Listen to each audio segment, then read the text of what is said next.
this world, there is real evil in the darkest shadows and in the most ordinary places. These are the true stories of the innocent and the unimaginable. Latin guitarist Eddie Benitez moves out west, hoping to resurrect his music career. But his optimism soon fades as his new life is shattered by the vicious attacks of a deadly force. Now, he must confront his ultimate fears to protect his family from the evil that is determined to destroy them all.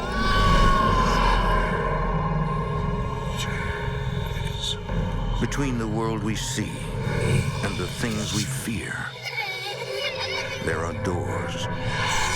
When they are opened, nightmares become reality.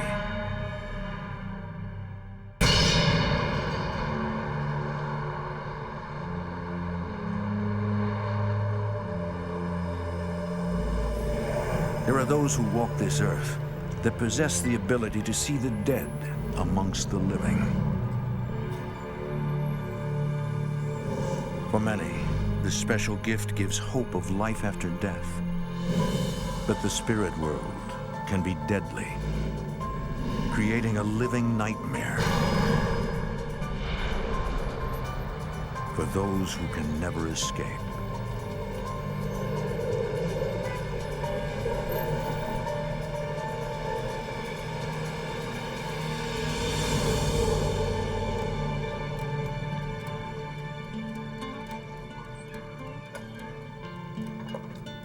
The year is 1976. Carmen Benitez and her son Eddie enjoy a beautiful day in Brooklyn.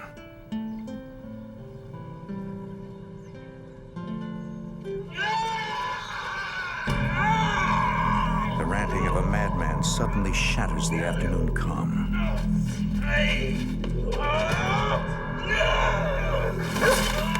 This man was very hostile, physically violent with other people around him.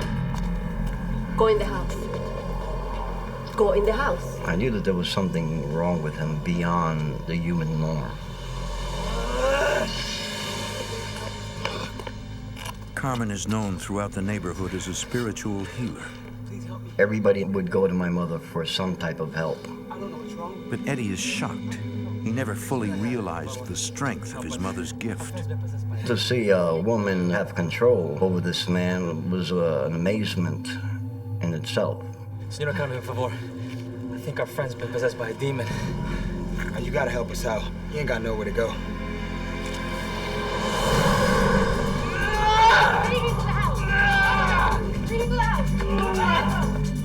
Carmen orders them to bring the possessed man inside her home.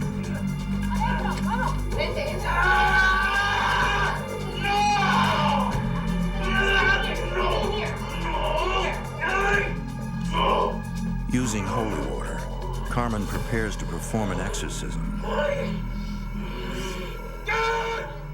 This ritual originated in Puerto Rico and has been passed down through many generations of her family.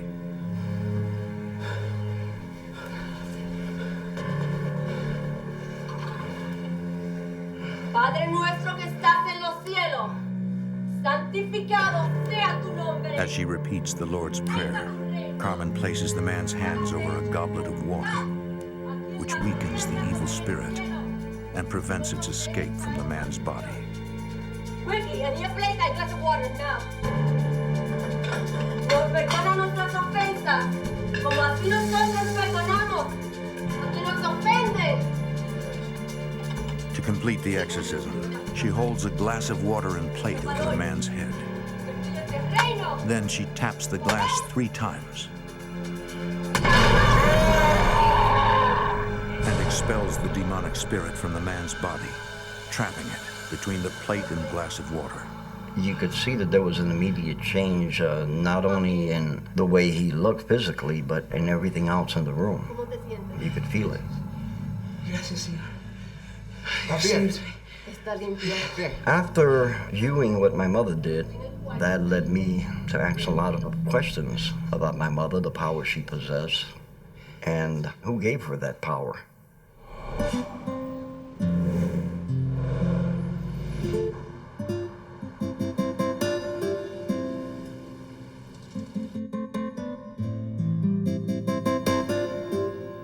Eddie is considered a musical prodigy and already has made a name for himself as one of the industry's hottest Latin jazz guitarists.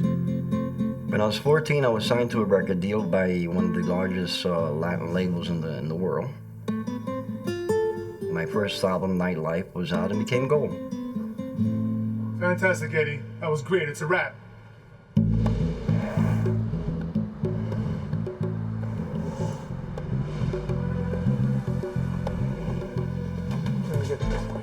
Thanks. Thank you.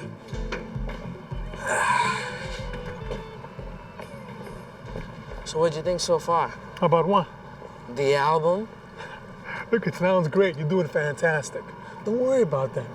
Can you come by tomorrow and cut some more tracks with me? Yeah, absolutely. Right after school. Sounds good, sounds good.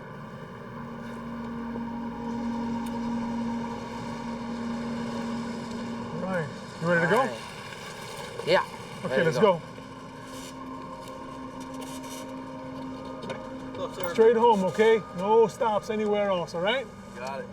Hey, you have a great day, man. See ya. You take care. Thanks. All right. Where you going? Brooklyn, 128 Hayslip. You got it.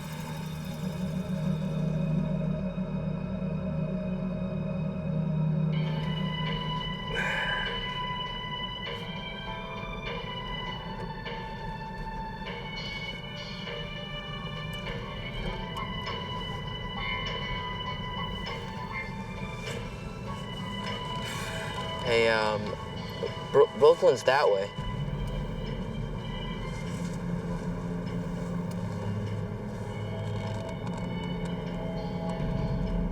Hey, man, where are you going? Hey, why are we stopping, man? Hey, he said no stops. I'm talking to you, man. Why are we stopping?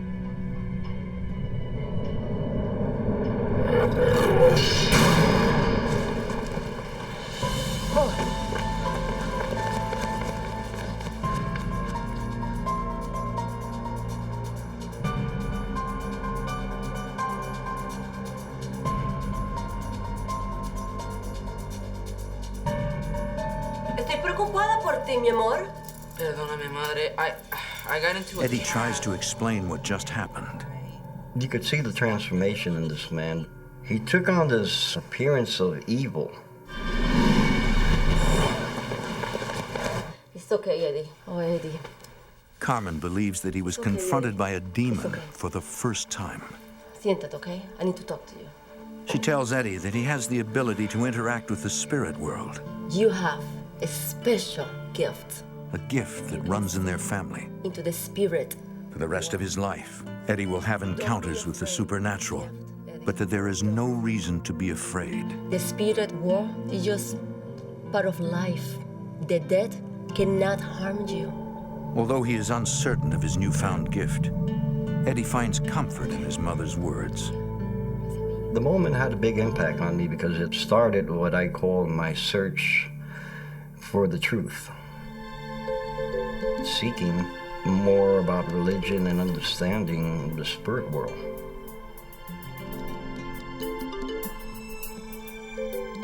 And over the years, Eddie eventually accepts this ability as a part of his life.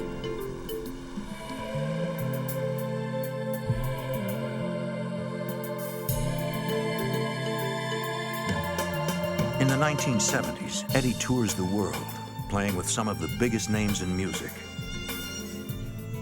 I've toured with Tito Puente, Larry Harlow, Mongo Santa Maria, Barry White, George Benson, you name it. At the age of 23, Eddie takes a break from the music scene. He gets married, goes to college, and starts a family of his own. In 2003, Eddie returns to the stage, playing a private concert for 200 of his closest fans. He is ready to relaunch his solo career.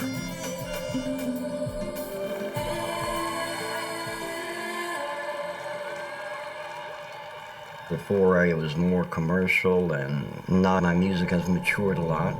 It made it more spiritual because of a lot of the things that have happened in my life. Always there to support him are his wife, Myrna, and son, Eddie Jr. Being married for so many years, it's been quite exciting. You meet a lot of different interesting people in the music world. Me and my dad are really close. You can say we're like brothers. We've always been a close, tight-knit family.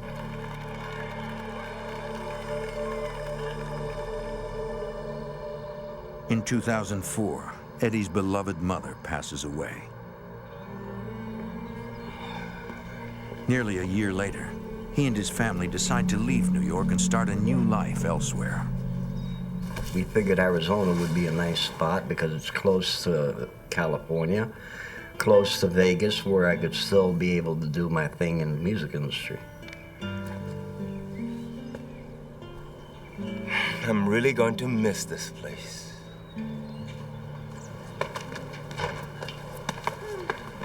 You okay, Dad? Oh, yeah. Well, guys, I think that's everything. We are ready to go. Ready, huh? Yes, but I've made some lunch if you'd like to come in. Do you want to grab some lunch first? Food. Let's start with that. Let's go. Go.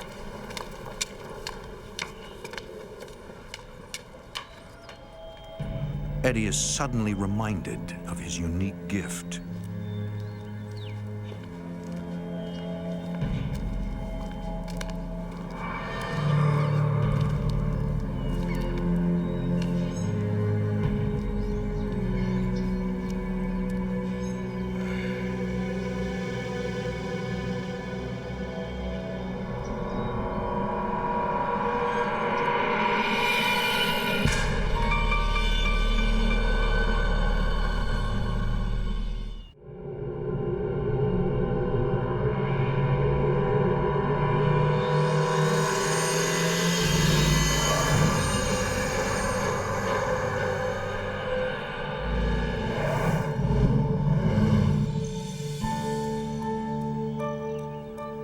A week later, the Benitez family arrives at their new home in Tempe, Arizona.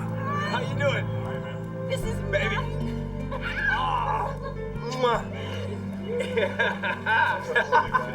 Yes? Good job, Pop. Good. So, let's go in. Let's check it out. Go. Woo! Fire.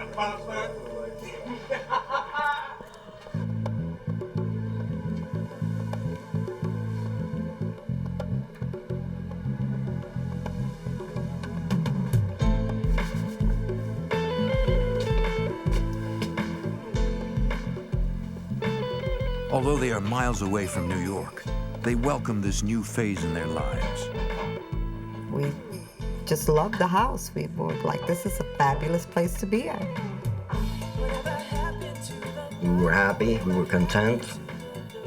Everything was there that we needed. And we would be even more united as a family. It was a house that we would be able to stay in for a very long time.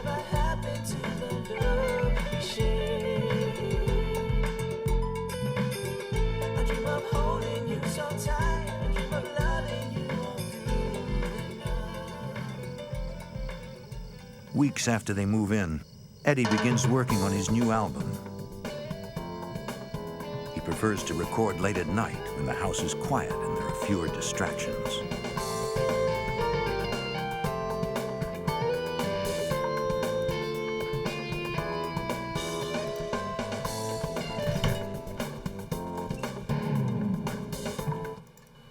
Mirna. Eddie.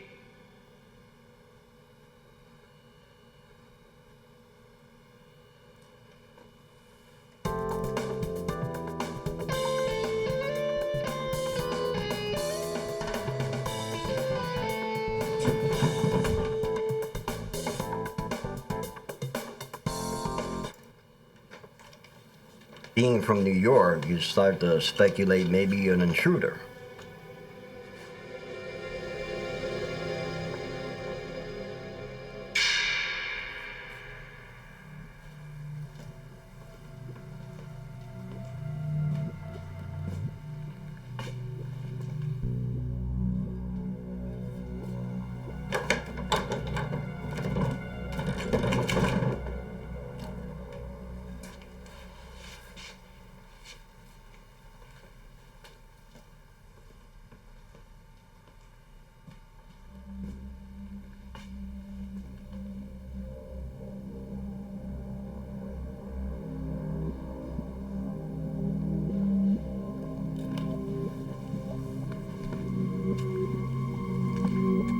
Eddie finds no sign of a break-in.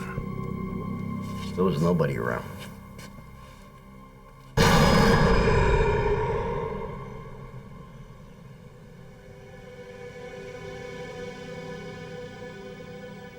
Over the next month, while Eddie works on his album, the rest of the family settle into their new lives. Myrna gets a job as an elementary school teacher. Well, well, well. Buenos dias. Yes. How's it going? What? The album. How's it going? It's coming, it's coming. Yes, I know. You kept me up all night. Well, I was working very hard all night long. I'm very glad. Eddie Jr. also finds work as a manager at a large drugstore chain. Help yourself, honey. Oh, no, sir. Where are you going? Off to work. With a bowl. Oh yeah, that reminds me. I met some friends at the gym, so we're gonna go play basketball after work. Have a good day. Okay, buena suerte, chico. He says so. He looks happy. Me too. She does.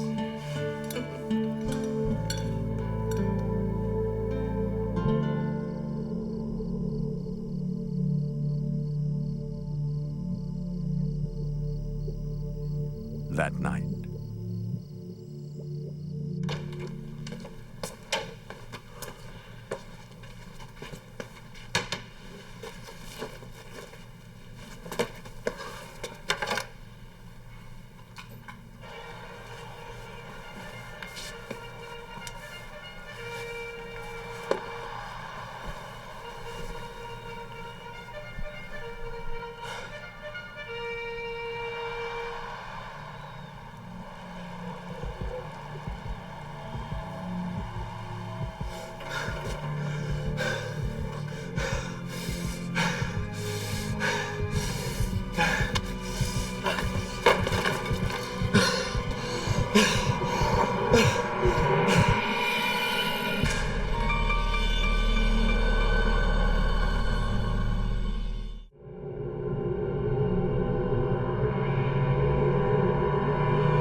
I had no idea what was going on. I could just feel my heart just beating out of my chest. It felt like I was having a heart attack. Eddie? Eddie, what's wrong? My chest. What? I can't breathe. My chest. I can't. What? Calm it down. Calm down. Eddie, mi amor. I can't breathe. It's my son. I don't know what's wrong with him. Can you please hurry and come? Thank you.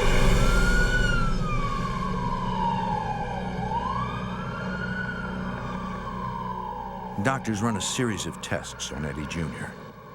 Well, I've gone over his chart. Blood pressure's fine, his heart's fine. Looks like he probably just had a panic attack. Panic attack? I've never had any problems health-wise. Just didn't make sense at all. Yeah, he's normally calm and relaxed. That cannot be right.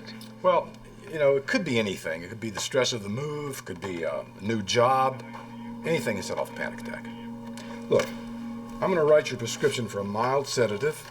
I think it'll help calm you down if you have any of these attacks in the future, okay?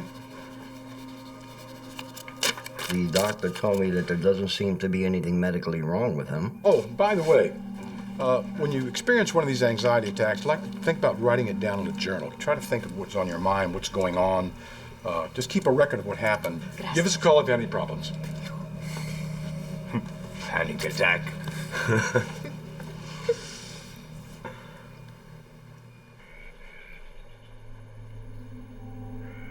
Over the next month, Eddie Jr. continues to suffer from these inexplicable attacks.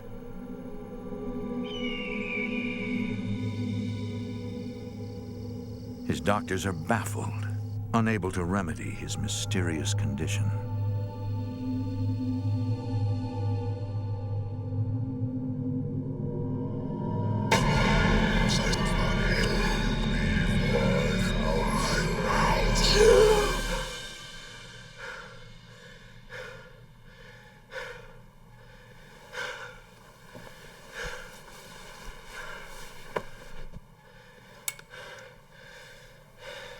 There had to be something causing this, and it's just very frustrating not knowing what to do about it or not having some kind of answer for it.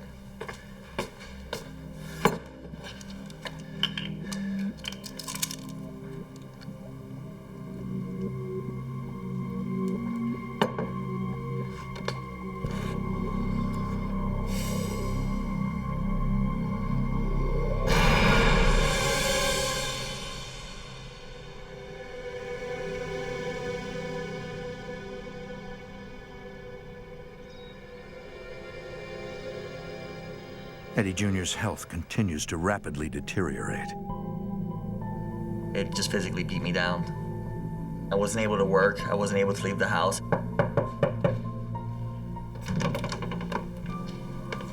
Eddie? Eddie Jr. would basically lock himself in the room and just keep to himself. He didn't want to talk to anyone. Just shut those curtains and get out of here! It was very hard seeing him seclude himself. Eddie, come on, please. You've been in your room for days. Get out of my room! Don't you ever talk to your mother like that again. He wasn't himself. Like there was somebody else in his body. You don't look so good. You're really pale and you need some fresh air. Just get the hell out of my room and don't bother me again!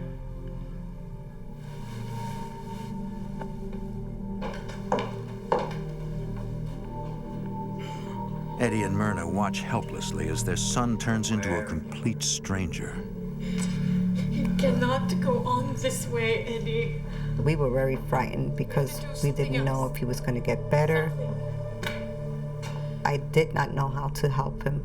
You've seen so many doctors already. And I became very frustrated and fearful that they wouldn't find a medical answer till it was too late. Maybe Eddie's condition has something to do with something else. I don't know, like what? Something has to be done. Because the doctors aren't able to help, Eddie must take matters into his own hands. No sé. I had the gas company come out.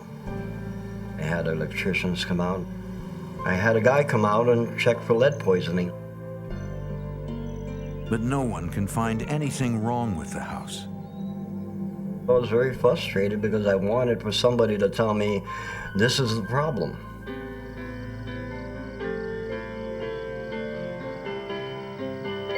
One night, Eddie prepares a special dinner for his family, hoping to distract them from the problem at hand.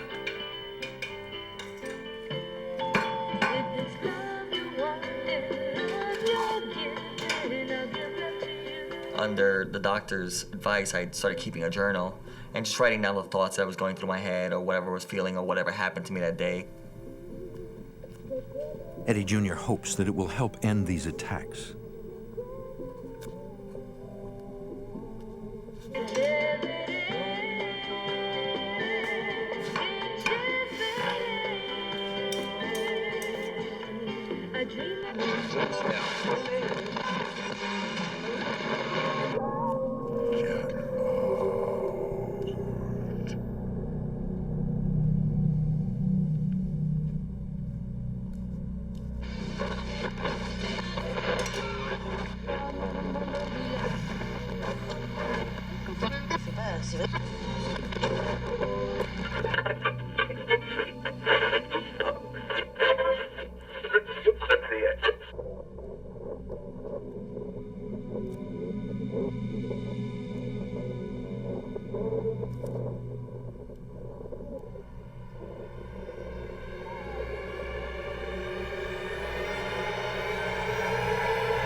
Eddie is stunned. He is beginning to believe that they are not alone in the house. At this point, I'm realizing that it's paranormal what's going on.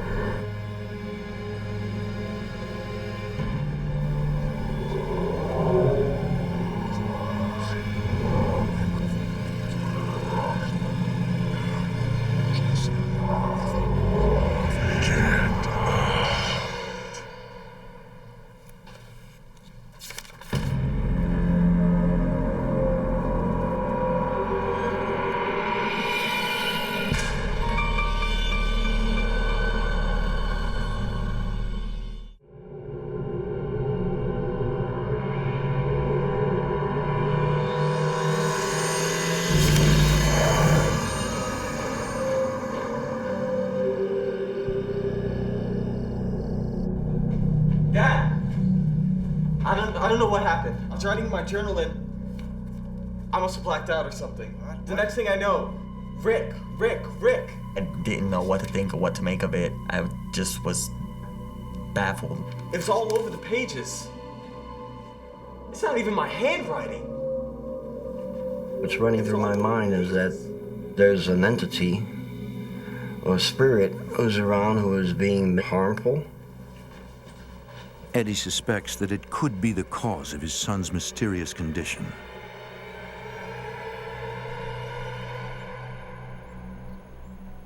The following morning, We do too. Yes, me too. The sun won't hurt. Some chicken, some corn on the cob, maybe. Yeah, be nice. It's just... Hey, buenos dias. Buenos dias, mijo. How are you, son? ¿Qué tal? All right, I guess. Let me make you something, huh? You want some eggs or sausages? Don't we have I'll any make you whatever juice? you want. Eddie, what did you do to yourself? What is this? What? They look like burns. What are you talking Myrna about? finds Like two burns, distinct Eddie. quarter-sized burns at the base of her son's back. Eddie, come over here, please. Look at this. Stand still, Eddie. Papi. For some reason, the entity is targeting Eddie Jr., causing him even more physical harm. They're burns, Eddie. How do you get burns on your back? Eddie's I don't know. concerns I deepen. didn't do anything. He's unsure how to help his son and fears what may happen next.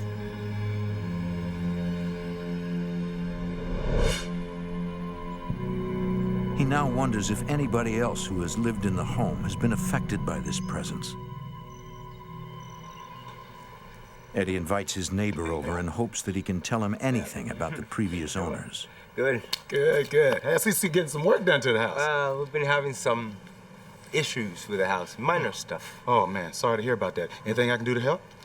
Oh, you know, do you know how to get in contact with the previous owners? You know, maybe they can help us fix whatever is wrong with the house. I don't think that's gonna work there, partner. You know, the guy that used to live here, he's dead.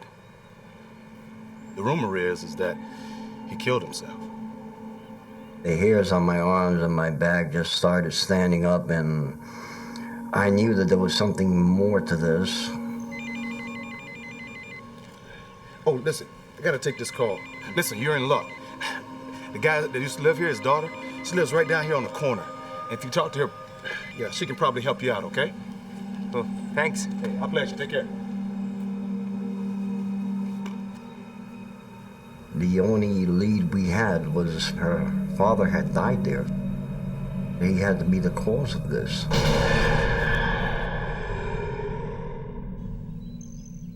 Eddie believes that Rick could be this woman's father and decides to pay her a visit. I was hoping to learn the circumstances of her father's death, the type of person he was, and maybe make some sense as to what was going on in my house. Hi, can I help you? Joan? Yes. Hi. I am Eddie Benitez. I just moved a few houses from here. Oh, yeah. Yeah, I think where your father used to live. Yes, he did. Is that all?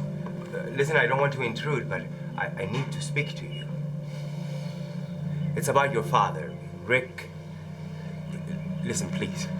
There's many strange things happening in my house. My son is getting sick. I believe it's your father causing this. Look, I have no idea what you're talking about. My father's name was Christopher. Now, if you don't mind, I've got things to do. Listen, please. Eddie is more confused than ever, and now he has absolutely no leads as to who Rick is and why he is hurting his son. I had to try to find out other ways of figuring the situation out and what was going on with him. So I'm at the beginning of the road again. That night, Eddie tries to work on his album, but is unable to concentrate. Although he has never been harmed, he now believes that the spirit world is far more powerful than he ever imagined. And he fears that he may not be able to help his son.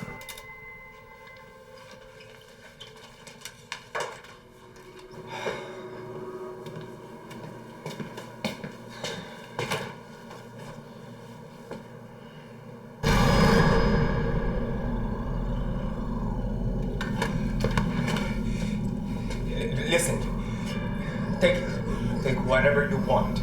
Just don't hurt my family.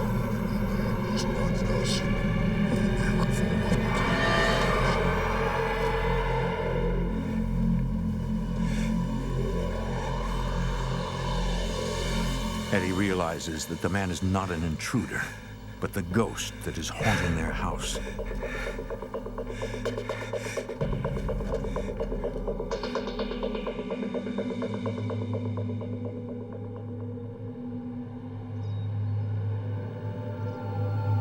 With his mother Carmen gone, Eddie has no one to turn to for guidance.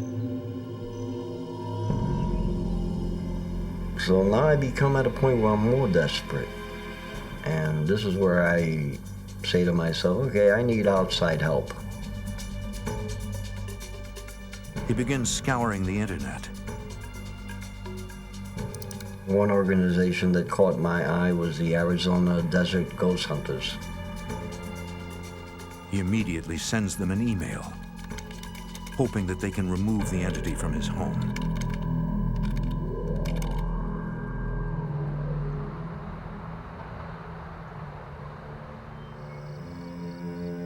That weekend, a team of investigators arrives at the Benitez home. Ann Martin is the founder of the Arizona Desert Ghost Hunters. We decided to go and see if we can help him because he was having so much activity that we felt it was warranted to go and look, to go investigate.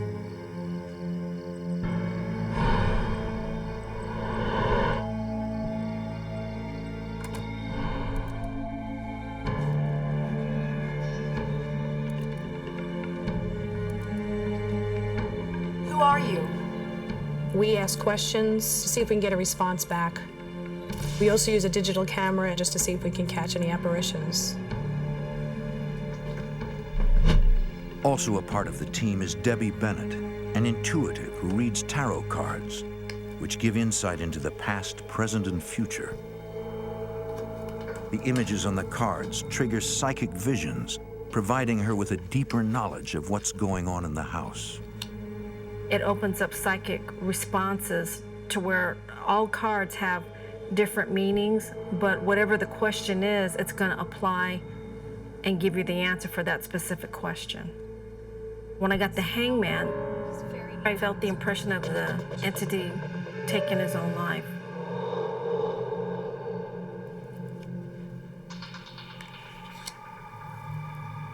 The Ten of Swords represents somebody who chose not to move on. What does it all mean? I'm sensing pain. I could feel the presence of a very angry man. He didn't want me there.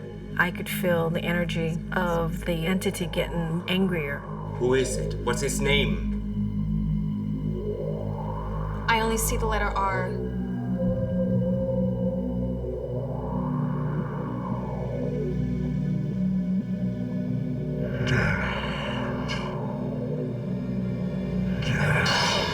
He wants you to get out of his house, and I'm afraid he'll do anything in his power to get you out. I'd like to perform a ritual to help you remove the evil spirit from your home. Whatever you can do.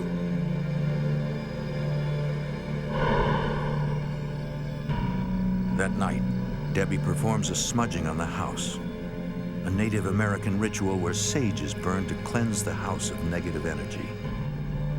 Smudging is used for protection from the spirit world.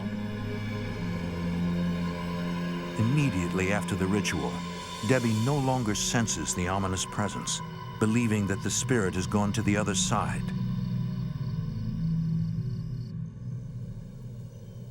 Over the next few days, there are no signs of any paranormal activity in the house, and Eddie Jr.'s health appears to be getting better.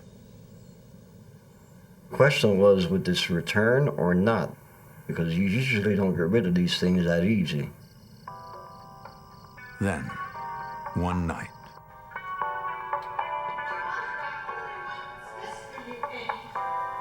Shut up! Shut up! I'm so sick of you nagging! Eat, Eddie! Sleep, Eddie! Take your meds, Eddie! What the hell's wrong with you? Are you stupid or just dead? Why don't you just get off my back and leave me alone? Eddie! Eddie! He just looked at me like with this scary, awful look in his face and just lashing out at me, cursing at me.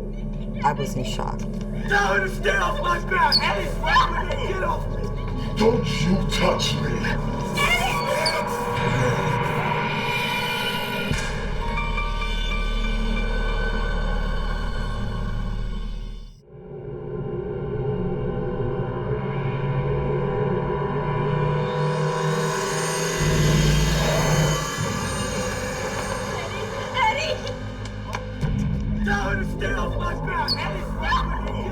There was a darkness in him. Don't you touch me! Something of evil, and I could feel it.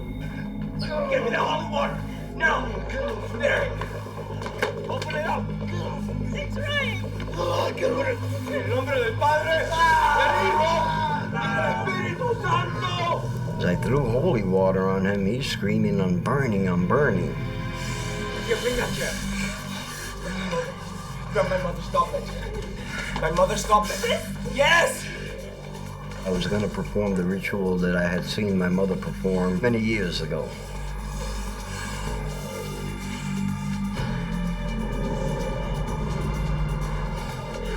En el nombre del Padre, del Hijo y del Espíritu Santo. Amén, Dios Todopoderoso. Whitney, and your plate, I glass of water now. A glass of water and a plate! Harry! En nombre del Padre, del Hijo y del Espíritu Santo. Padre nuestro que estás en los cielos, hágase tu voluntad aquí en la tierra como en el cielo. Todos nos perdonamos a los que nos ofenden y nos traigan tentación y líbranos del mal. Amén. Poderoso. What's going on, Eddie? like his mother, Eddie places the glass and plate over his son's head, hoping to trap the evil spirit infesting his body.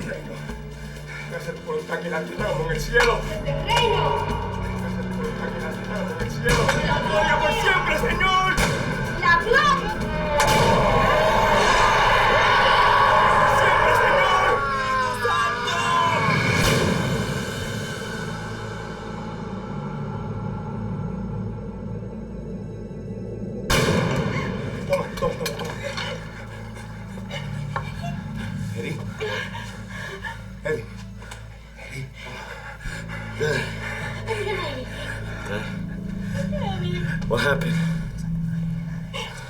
We're here, Eddie.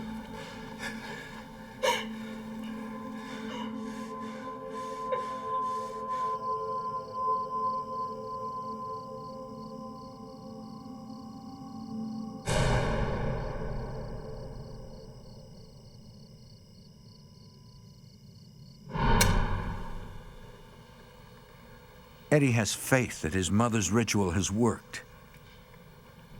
My son became very calm and peaceful, like nothing had ever happened. It was a relief for me to see my son, to think that he was going to be able to go back to his normal life. And Eddie prays for his son's recovery.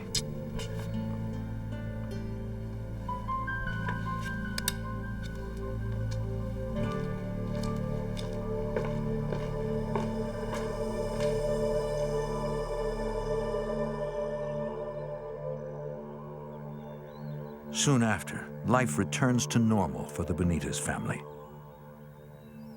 The house was at peace. We were very hopeful that it would continue.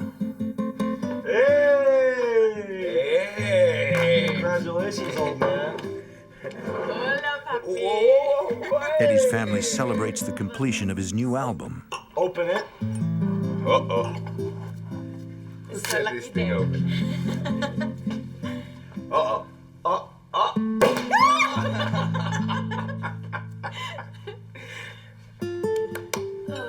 We have so much to be thankful for. Mierda. Gracias. Before anything, a toast to the new album. Yeah.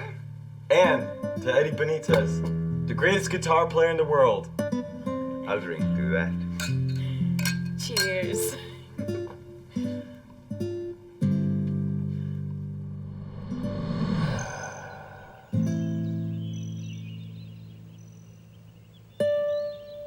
Several days later, Eddie receives a surprise visit from Joan, the daughter of the previous owner. You know, I'm sorry about the other day. You really caught me off guard. I understand. God, it's been so long since I've been in this house. It really brings back a lot of memories. Look, when I told you my dad's name was Christopher, it wasn't entirely true. His middle name was Richard. Only his closest friends and family called him Rick. It was like the puzzle was starting to fall in place. It's just really hard to talk about my dad. He went to prison for a long time, but when he got back, he just had a really hard time adjusting. Of course, I wanted to help, you know? Sure. So I rented him this house. Would you mind if I took a look around upstairs? Oh, no, sure. Just you want? Just for a minute. Sure.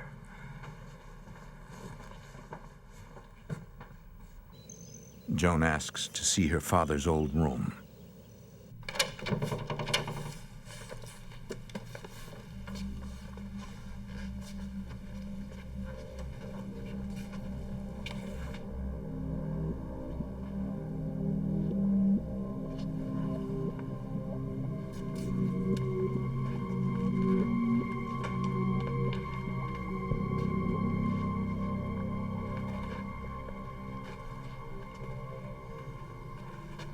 Everything's in the same place. Rick had the bed in the same position my son did, the dresser, and the flag on the wall in the exact same area.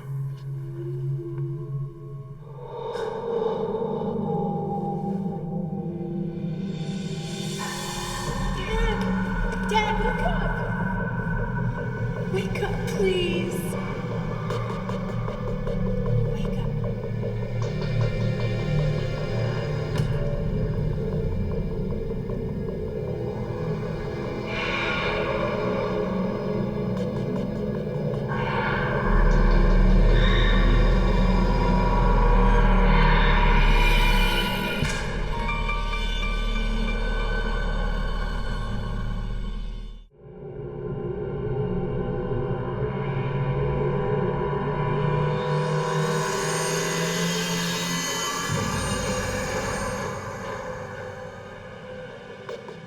He went to prison for a long time, but when he got back, he just had a really hard time adjusting.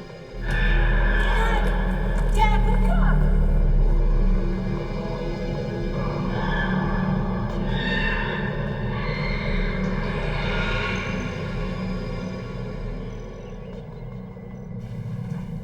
I think I know why my father's trying to hurt your son. Why? Why would he want to hurt him? If my father were still alive today, he would be doing everything in his power to harm you and your family. Eddie now understands that Rick was a violent racist, carrying on in death as he did in life, and that he and his family were just targets of his hatred. We were basically in his house. My son was still in his room, and he wanted to get rid of us no matter what.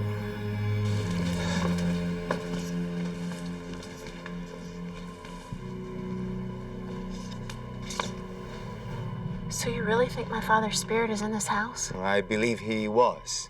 Like I told you, we have some professionals come into the house. They're the ones that took those pictures.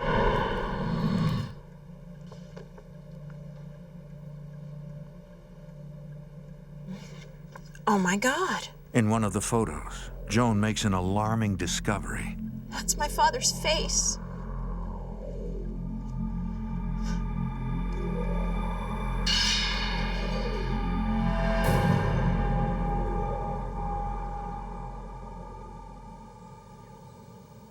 Weeks later,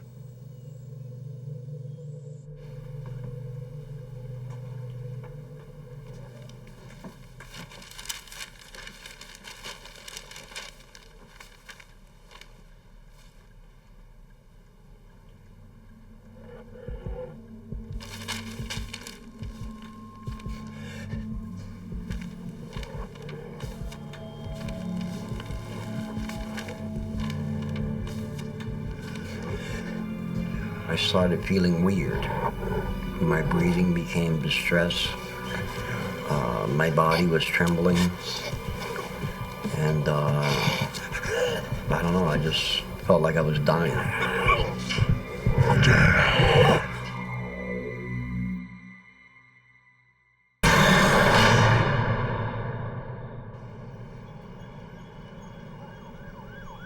Eddie lapses into a deep coma. And doctors are unable to determine why. 3 days later, he mysteriously and miraculously regains consciousness. Opening his eyes. Eddie, it's me, Mirna. Hi. Oh my God. I believe that maybe Rick was trying to make one final attempt to take a life, and he wanted mine. Eddie fears for the safety of his family, scared of who Rick will target next, and decides to move out of the house. Because of this experience, Eddie's views on the supernatural have completely changed.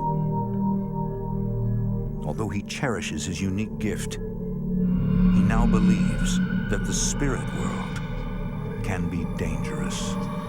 You know, I learned that evil can come in and take control of your life if you don't put a stop to it, and deteriorate your body, your mind, and your spirit.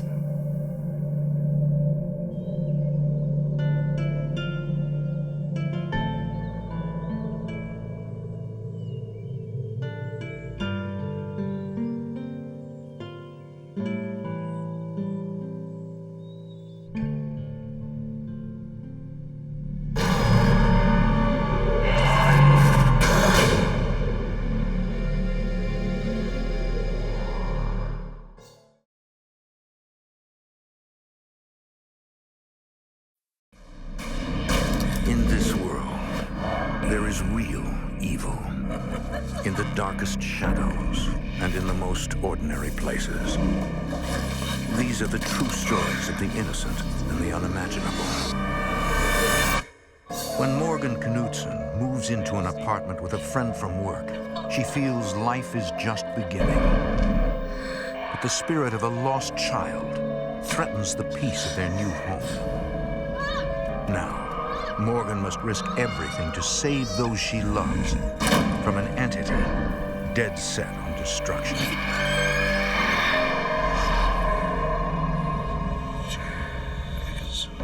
Between the world we see and the things we fear, there are doors.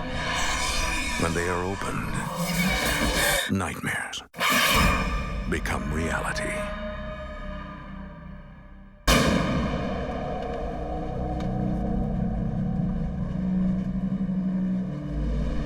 Edmonton, Canada, a trading post turned modern metropolis, known as the Gateway to the North. But within this bustling city, other gateways exist to a dark, unholy realm.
February 2003.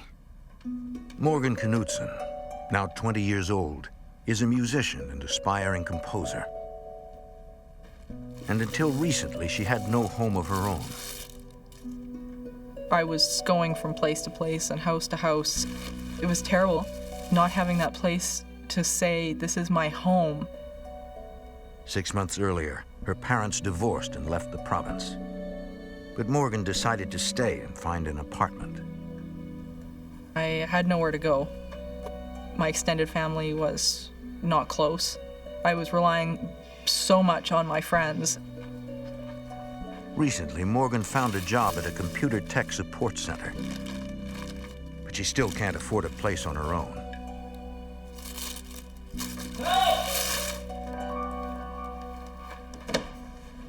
Help? Oh my gosh, Bob, are you okay? Yeah, I'm fine. I just need a little help here. Bob Levesque also works at the tech center. All right, let's pretend here. That was easy. Yeah. Move it a little to the right. He was very outgoing, very friendly, Right. and we connected right off the bat. Just a tad more. Okay, wait, that's way too far. Go back a little bit. Are you kidding me? Oh, sorry, you know what? It's perfect. That's good. All right, let's just... Your Majesty. He was having roommate trouble as well. This is nice. So we thought, you know, let's start looking for a place together.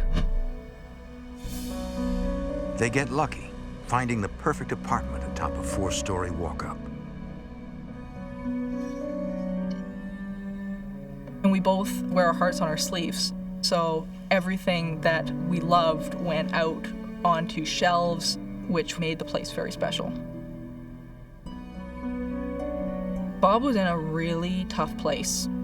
He had separated from his wife and hadn't seen his kids in months. That physical separation and distance was very, very difficult for him.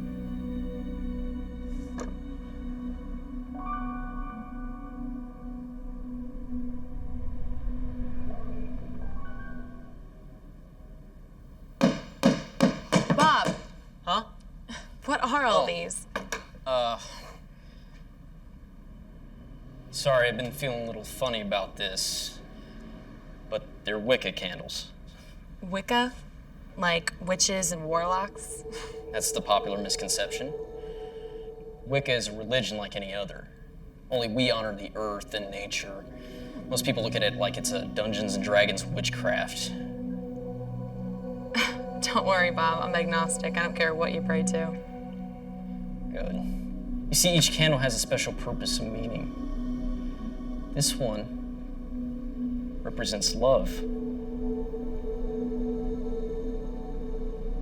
And this one, protection.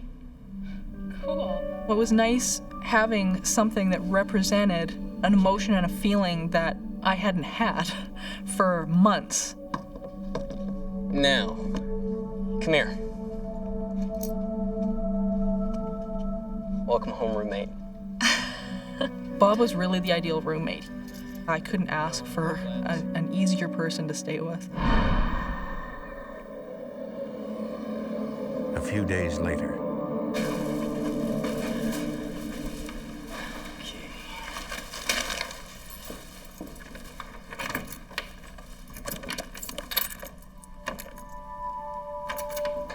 Is it working? No. Well, here, try it with your key. All right. It was almost like somebody had the lock on the other side and wasn't allowing us to undo it. Great. Is there somebody in there? Wait here. We heard noises like shuffling and footsteps. What's going on? Was it a burglar?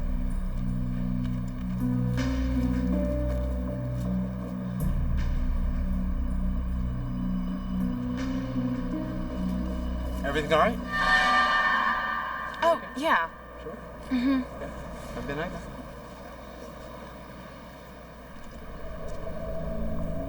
I mean, there was no one in there. There was no shadows moving around. There was nothing.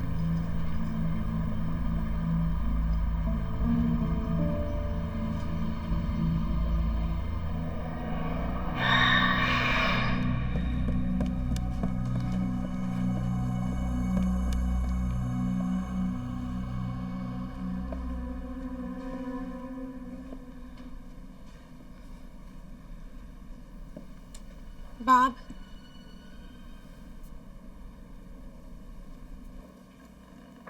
Bob?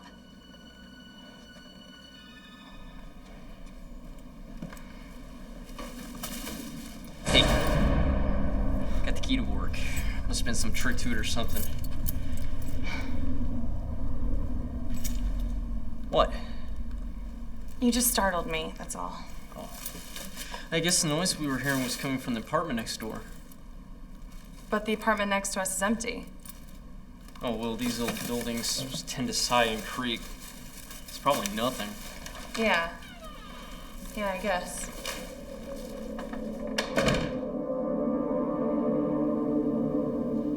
Later that night.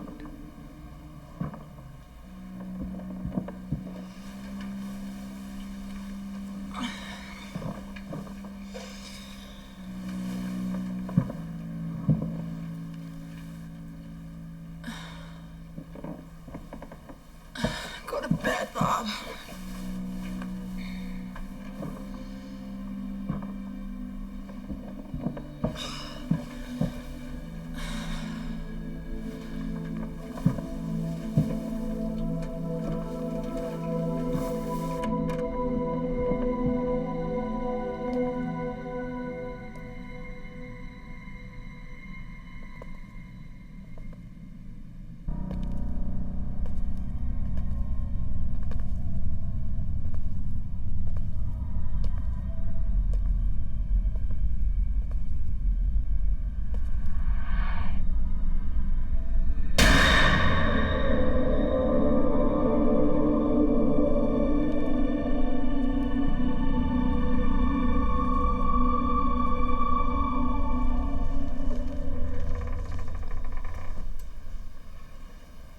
Morgan?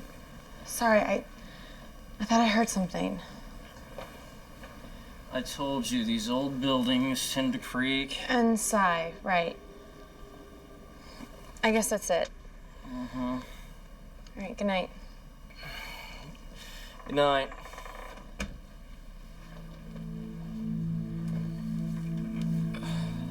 I wasn't sure what to make of it.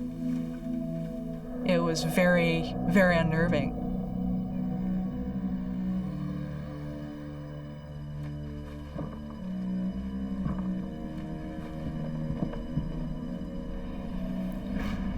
Huh?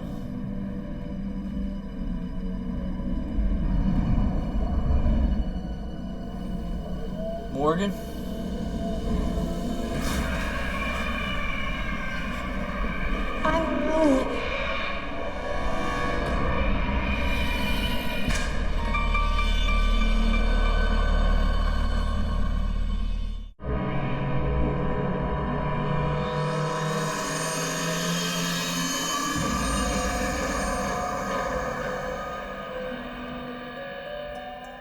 I really appreciate it. That's all right. Morgan and Bob have lived in their apartment for 2 weeks when they throw a small housewarming party.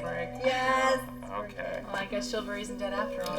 Who knew you were so strong, Court? Oh, she says that to all my slaves. Okay. No, seriously, Morgan, I wouldn't have needed your slaves to carry me up if you had moved into a building with an elevator. Morgan invites Stephanie Wirtz, a grad student, and her best friend. In high school, me and Morgan, we hung out all the time. We became extremely close and still are. I consider her like a sister to me. I would like to propose a toast to the new apartment. And new friends. And new possibilities. Courtney Clapperton Hear, hear. manages the tech center where Morgan and Bob work. First time I met Morgan, she really stepped up and went above and beyond what I think normal people do in trying to assist other people in being the best they could be. These are, possibly the most hideous things I've ever seen. Hey, these are my good luck charms. I painted these myself. She had almost a spark about her. So, who's got some dirt to dish? Anybody? Well, I have been wondering who my roomie has been sneaking off to see the past couple of nights. Wow. I know you're trying to be quiet, but I can still hear footsteps. Who's the lucky lady? Come on. I don't know what you're talking about. Which department does she work in? Oh, maybe it's just Morgan's wishful thinking, okay? Well, maybe somebody here is hoping for a late night rendezvous with you-know-who. Stephanie? Court is a friend and a supervisor at work. Oh, does she flirt with you there too, Court? I'm not flirting. Hats off to the chef. Meal was excellent. Can I ask you something? Yeah. Were you serious about hearing footsteps at night? Because I wasn't lying, it's not me. Well, I believe you. I guess my ears are just playing tricks on me. No, they're not. I've been hearing things too. And I've seen some things. The other night I saw what I think was a spirit. The spirit of a little 8-year-old boy. His name was Joseph. How do you know his name? He told me. He's come a couple of times. He talks to me. Look. I was concerned that maybe his subconscious was generating, I'd hate to say an imaginary friend, but something to replace that need to be with his children. I've never experienced anything like this before. Have you? It didn't hurt you or scare you? No, not at all. I kind of felt sorry for him, actually. Wait. Got an idea. I'll be right back. I couldn't knock out of my mind the occurrences that had happened earlier with the footsteps and the door lock. What if this is connected? According to Wiccan belief, lighting this candle will bring a special sense of peace and harmony to the home. Many Wiccans believe sacred objects focus and strengthen their prayers. It'll unify us. You, me, Joseph.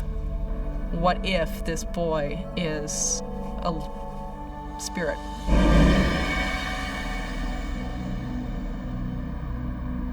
The next morning, Hey, don't forget I got a doctor's appointment today. I'm off. I'll see you later at the office. Good luck, Bob.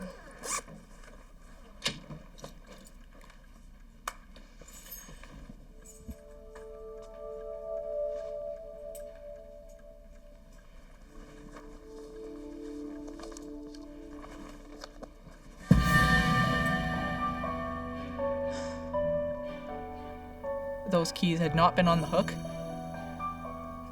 They had literally come out of nowhere. I've always been a little bit more of a skeptic than a believer, but I can't explain what just happened.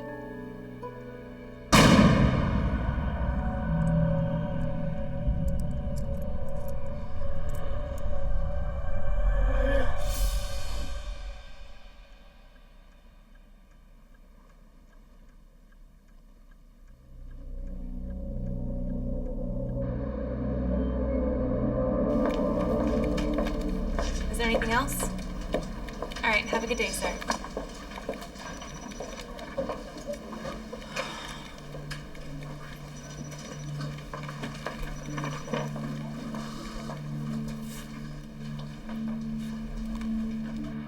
Billy, I gotta talk. Hello? What are you doing later? I need to talk. Why don't you come on over? What's up? You sound weird. Yeah, I feel weird. I don't want to get into this over the phone, but Bob thinks there's a ghost in our apartment. A ghost? Yeah, or a spirit of some kind. It was a relief to me to be able to tell somebody that I knew without question would believe what I was telling them. Look, I gotta go. I'll talk to you later. Morgan? Morgan? Hey, Hey. I had a really good time last night, and I was wondering, do you want to go out for drinks? Oh, I'd love to, but I just made plans. Can I take a rain check? Sure. Yeah. Have you seen Bob around? He had a doctor's appointment this morning, but I'm surprised he's not back by now. Okay, thanks.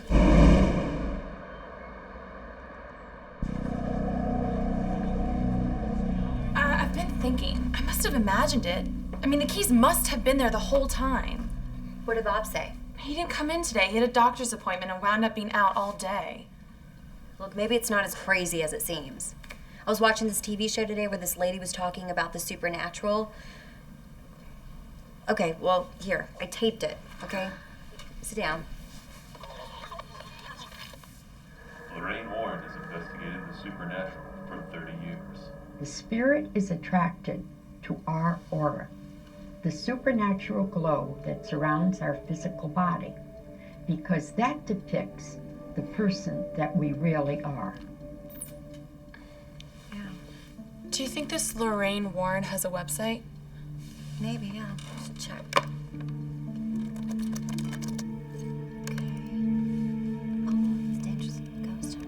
We became admirers of Lorraine Warren's cases and investigative techniques. The cases that she's dealt with have always been very difficult and very strenuous, yet she's pulled through them. We thought, because we had nowhere else to turn for advice, that Lorraine Warren might be our best bet.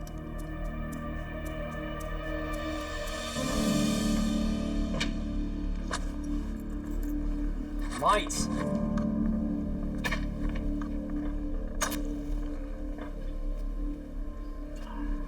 Should light. Having trouble? I think you got the whole candle thing covered. I need this one to light. Well, maybe the wick got wet somehow.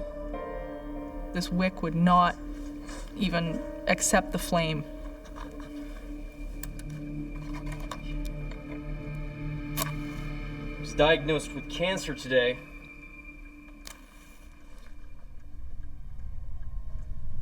What? What did you say? I said blood cancer. Oh my God, Bob, I'm so sorry. You know what? I think I have a lighter. I was devastated. This could mean the end of a very close friend.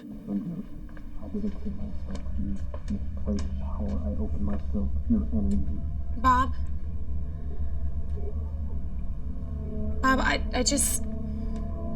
I'm really sorry. Not right now, please. Okay, just, if you need to talk. Leave me alone!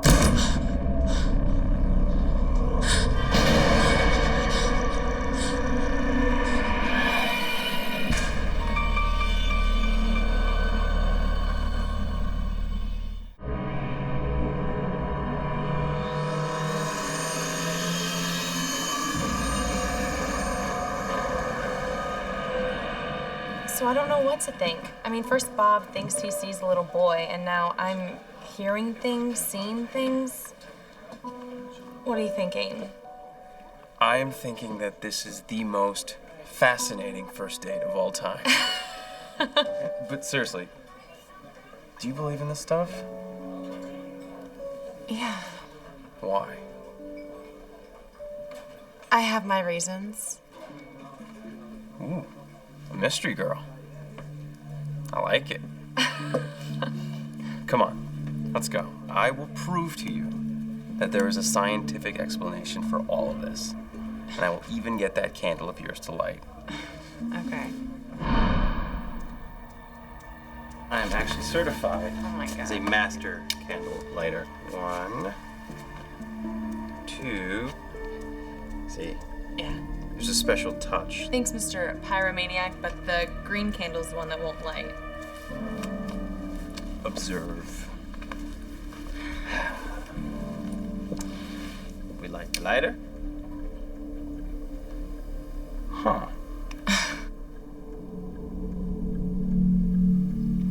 Told you so.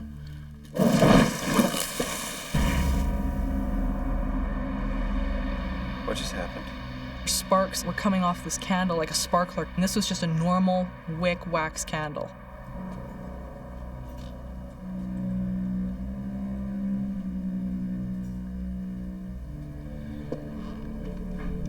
What's going on with Bob? He's working through some issues. Oh. Then I better get going then.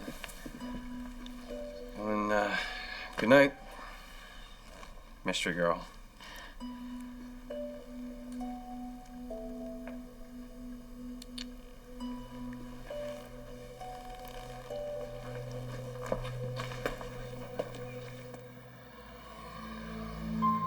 Bob? Not now. I wanted to be there for Bob as a friend, but he almost seemed to be losing himself, talking to this little boy.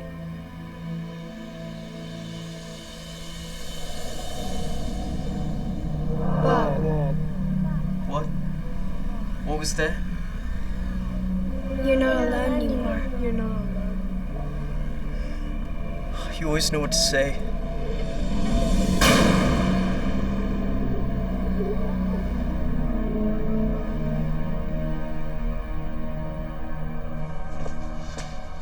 The next morning, Yes, I know. Hard to believe. It's Bob in the flesh. Washed, dressed, and not foaming at the mouth. Look, I even made coffee. Thanks. So you're feeling better? Oh, much. A decent meal in my stomach. Morgan is thankful for Bob's renewed spirits. Well, good. He's even Talk to planned the a boys. trip to visit his sons. I'm going up to Saskatchewan right after work today for the weekend. Oh, Bob, that's great. Yeah, and you don't have to worry about me. I'll see you.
I didn't know if it was going to attack me.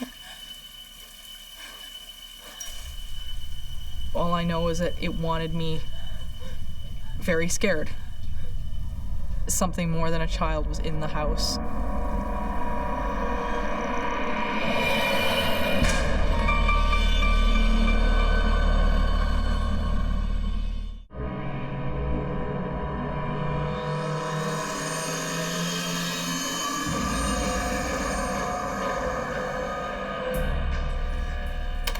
Okay, sir, I think we fixed it. Now just hit restart. Bob, something happened.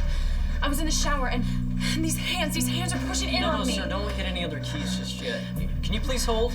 Sir, can you please hold? I think it was Joseph. He was trying to threaten me.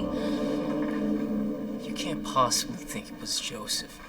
He's just a little boy.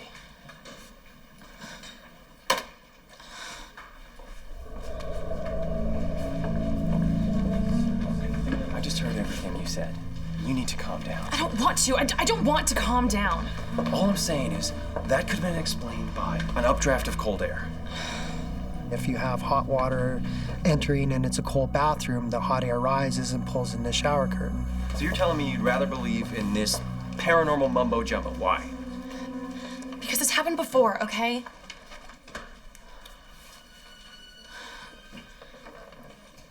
When I was a little girl, I woke up in the middle of the night.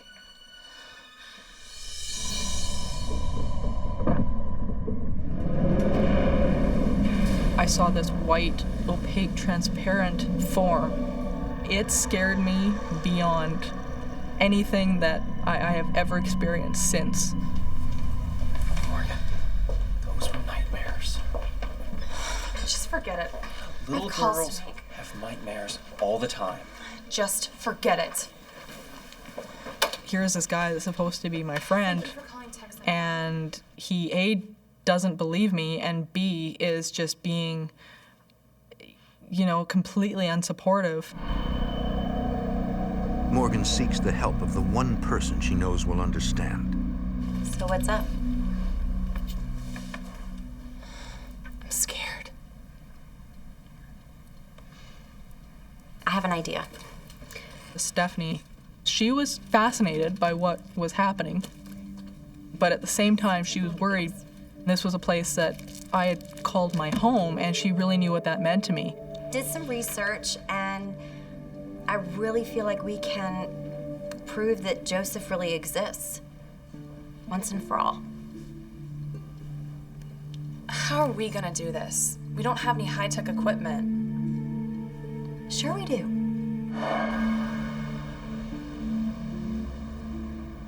Stephanie believes they can capture the disembodied voice of Joseph on tape, It's not much, but what paranormal experts call an EVP, or electronic voice phenomena. Yeah, I think it'll be able to work. What was Did you that? hear that? Oh my gosh. Are you okay? Say that, Sydney? Did you lock the front door? Of course. You sure? Yeah. No, seriously, there's somebody here.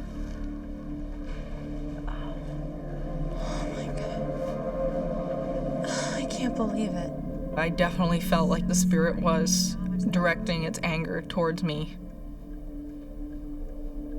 It was almost declaring a challenge. You know how you said most spirits aren't dangerous? I think this one is. You should do the honors.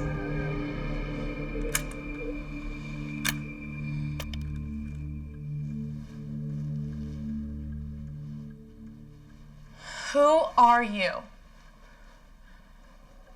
How old are you? We're talking to the spirit that resides here. Did you knock over my figurine? How long have you been living here? The reason you chose this apartment? What do you want from us? Show yourself to us. The process is slow and painstaking. We're talking to the spirit that resides here. What's your name? Did you knock over my figurine? We thought we were really onto something, that we'd be able to get some results. There was nothing. Morgan is nervous spending the night, but it's too late to call the neighbor who helped carry Stephanie up the stairs. I have one problem, though. I was able to get into her bed with not too much trouble, but we realized that we weren't going to be able to get me back out of the bed. Don't worry about it. We'll call court in the morning, okay? Only if we're desperate.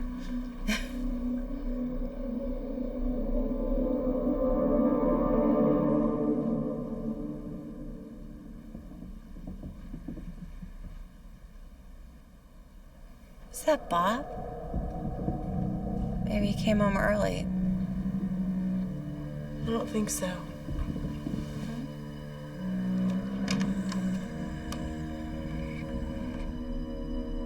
Morgan. Hold on. Morgan, what's going on? Morgan, I can't see you.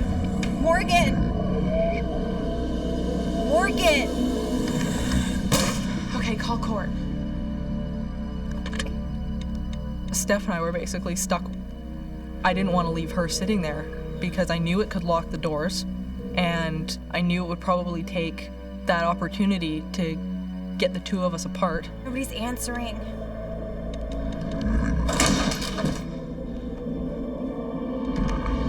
Leave us alone! No!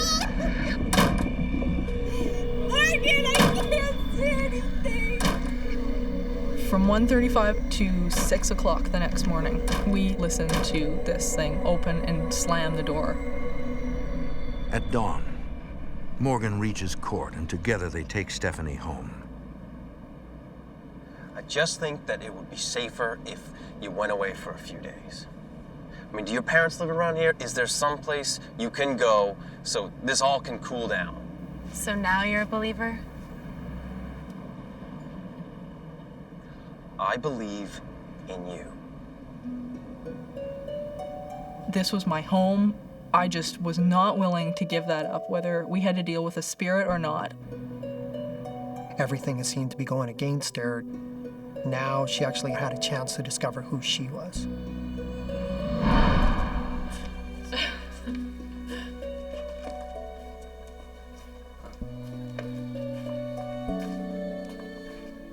Hey, I got this on my trip. It's been specially blessed, so it'll light the peace candle for sure. You want to see? Sure. Morgan recalls reading that changes in temperature, even merely striking a match, can generate spirit activity.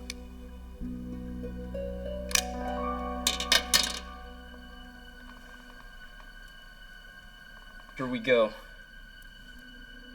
1, 2, 3. No way. The green candle lit without any sparking or hissing. It really made me wonder what is going on here.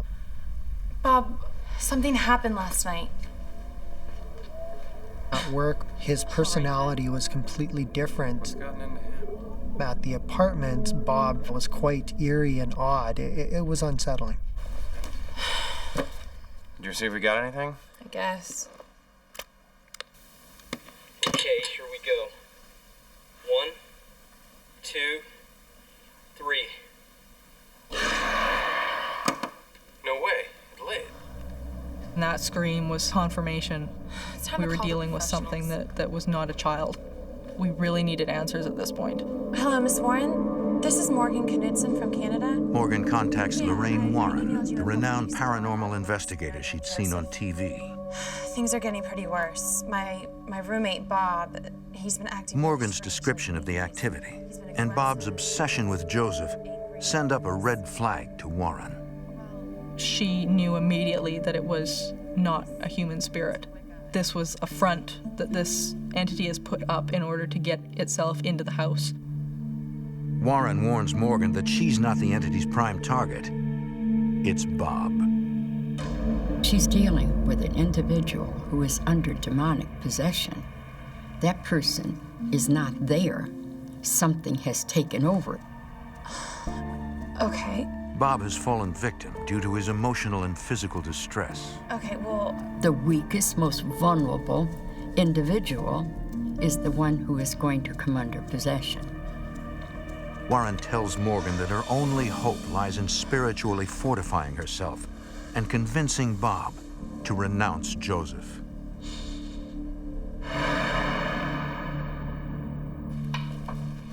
Look, you don't have anywhere else to go. Come crash at my place tonight. Morgan appreciates the offer, but isn't ready to give up on her roommate. I wanted to be there for Bob. He didn't have anywhere to go or anybody to take care of him.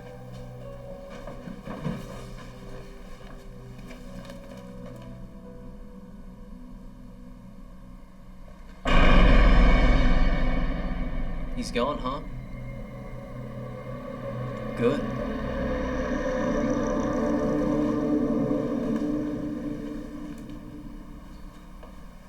If Bob refuses help, Warren fears the worst. It was inevitable. There was going to be a tragedy in that home.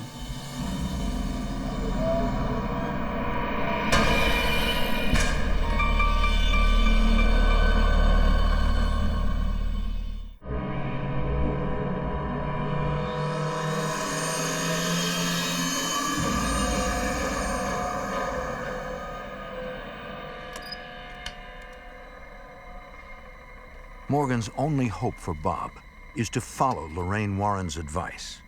Bob, I know how to make things right again. We have to get a priest. No.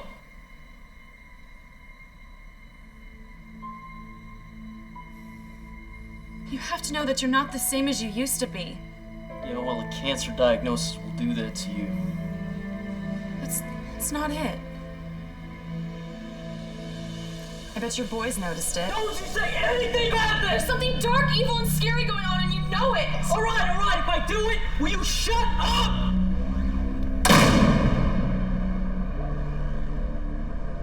All right, here we are. Come on.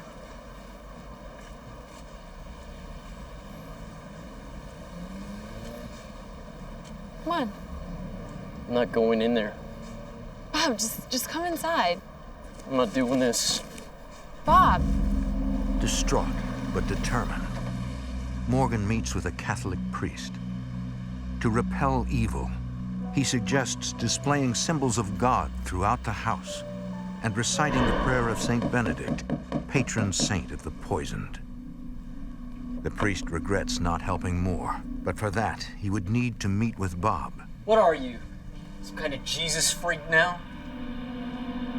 I'm gonna say this once. Take it down!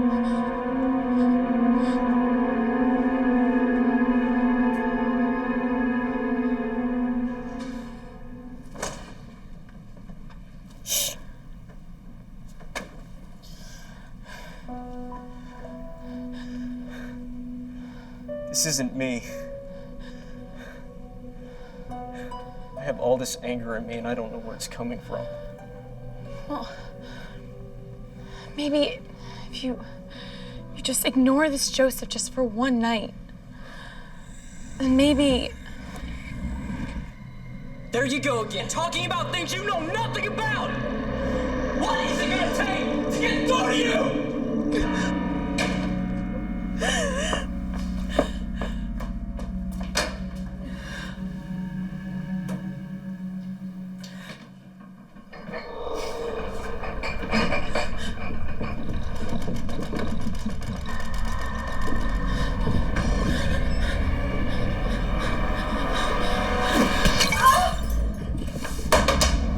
I was attacked. Whatever it was gonna do, I had no chance.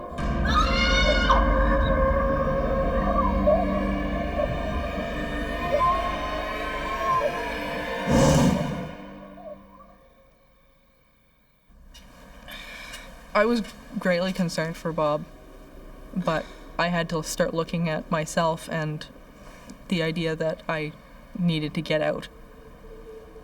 But before Morgan leaves for good, she resolves to follow through with the priest's advice. Several nights later, she persuades Court to recite the prayer of Saint Benedict with her.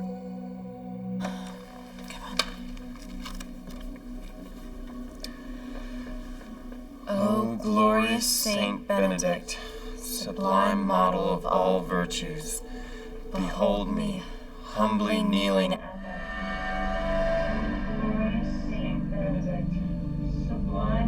All virtues, behold me, humbly kneeling at thy feet. To thee I have recourse in all the dangers which...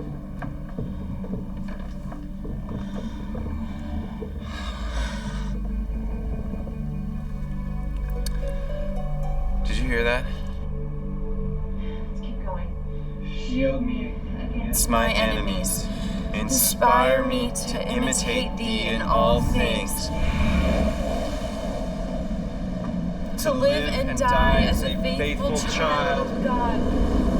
And to attain the eternal happiness of heaven. Amen. Okay, we need to get out of here. Wait. Bob! Bob!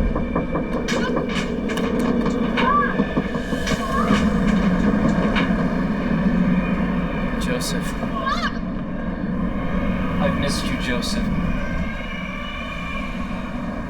Are we alone now? Are we alone now? Are we alone now? Are we alone now?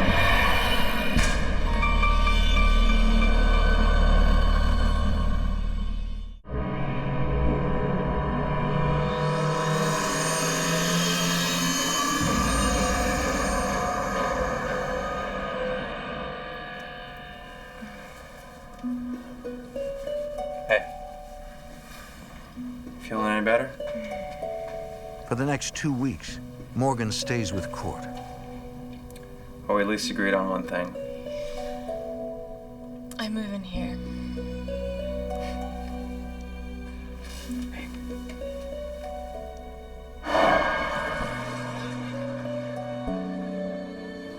Miriam still must retrieve her belongings, leaving court worried. Sure about this? Absolutely. You will wait for my call, right? I will. Okay. Bob was definitely demonstrating hostility and anger, and I had no way of knowing to what degree that would escalate to. Make sure your phone's turned on.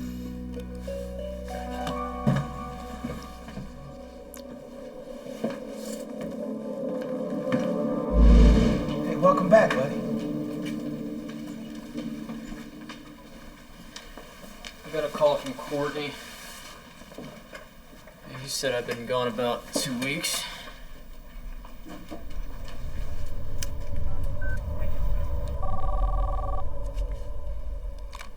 Hello? He just showed up. Okay.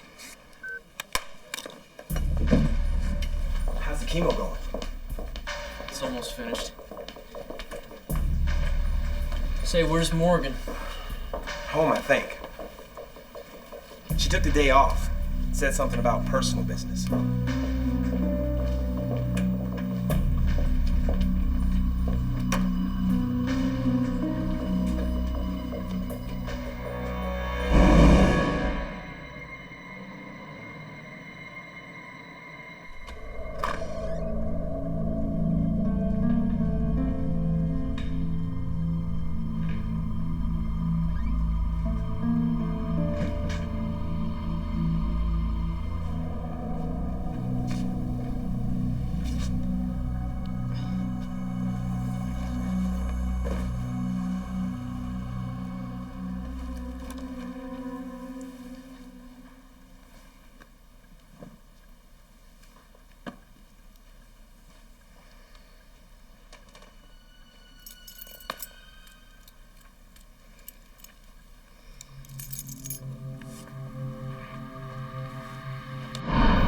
Finish those reports. Thank you. Oh, and here are the new forms we're supposed to use from now on. Okay. Where's Bob? I don't know. It's weird. He just took off. When? About an hour ago. Still think he's sick? I need to make a phone call.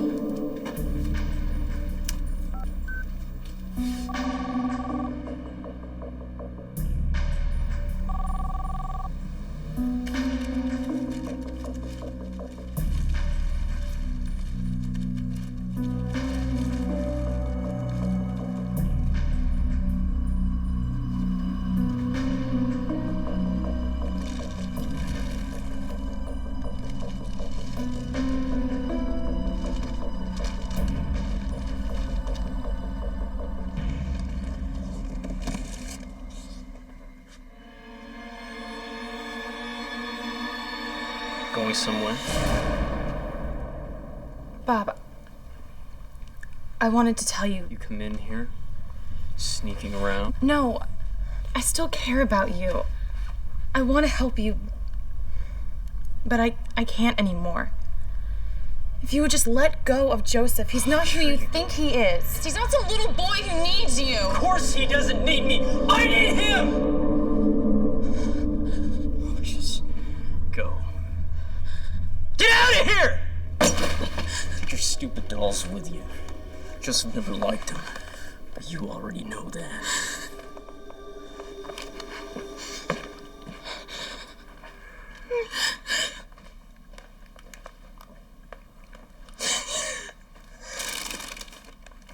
You're not alone anymore. You're not alone.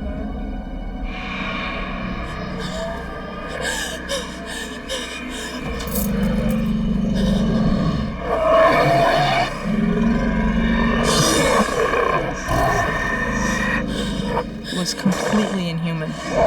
Black eyes, thick gray skin, twisted limbs. This is the little boy. This is Joseph. I left with knowing there is nothing more I could have done.